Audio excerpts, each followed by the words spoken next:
ये कितना पेनफुल होगा?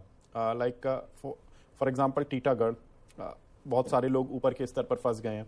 मंडे को जब मार्केट खुलेगा, आई डोंट थिंक कि इसमें कोई बड़ा अपसाइड होगा, अगर अनटिल अनलेस कोई बजट पेपर्स में कोई ऐसी चीज हो लिखी हुई जो कि एफएम मैडम ने नहीं बोली है, लेकिन बजट में थी, पता नहीं चला लोगों को। देखिए, बाजार आपसे हमसे कई गुना ज़्यादा समझदार है, और अगर बाजार ने इतने बड़े वॉल्यूम्स पे रिजेक्शन कैंडल्स दिए हैं तो कुछ ना कुछ बाजार को ऐसा पता है जो हम नहीं रीड कर पाए और बाजार ने रीड कर लिया है। टीटागढ़ वैगन की बात करेंगे, 9.3 मिलियन वॉल्यूम से सेलिंग आई है, 400% वॉल्यूम राइज है। JWL देखेंगे तो उसमें भी वॉल्यूम राइज ऑलमोस्ट 5.8 मिलियन का एवरेज वॉल्यूम है, 33 मिलियन यानी लगभग 6 गुना वॉल्यूम से सेलिंग आई है। RVNL में देखेंगे तो वॉल्यूम राइज 46 मिलियन है, 562% रिजेक्शन कैंडल है।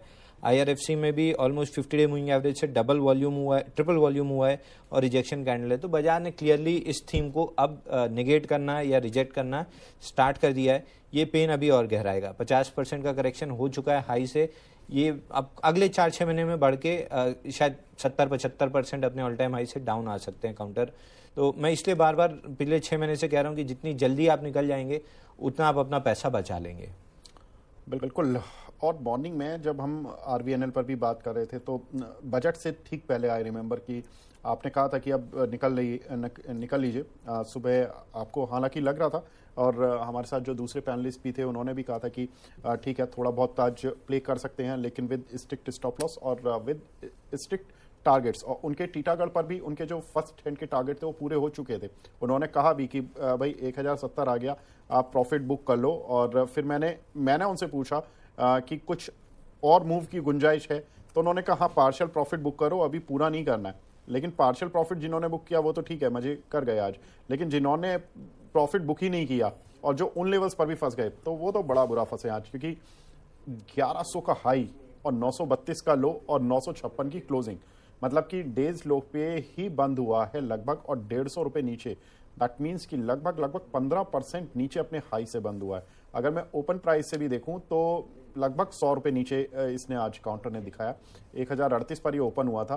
सर ठीक है, खबर नहीं आई। खबर अगर हम कल मैं जहां बैठा था, कल एक निवेशक है जिसके पास कोई खबर नहीं है, उसके लिए बजट आता है, वो उम्मीद बांधता है, और फिर उसमें कोई खबर नहीं आती है, तो उसकी सिचुएशन में क्या अंतर आया? वो तो कल जहां बैठा था वो आज भी वहां बैठा है। देखिए, बहुत बड़ा अंतर आया है। जो बड़ा अंतर आया वो था उम्मीद का। अब आपके पास कल उम्मीद थी जिसके सहारे आपने बाई किया था, और ये उम्मीद थी कि अगर अच्छी न्यूज आएगी तो और लोग बाई करेंगे, तब स्टॉक ऊपर जाएगा, क्योंकि जब सब लोग बाई करेंगे तभी स्टॉक ऊपर जाएगा। आपकी उम्मीद टूटी, आपके जैसे हजारों लोगों की उम्मीद टूटी, आप नहीं निकले, शायद आधे लोग निकल गए।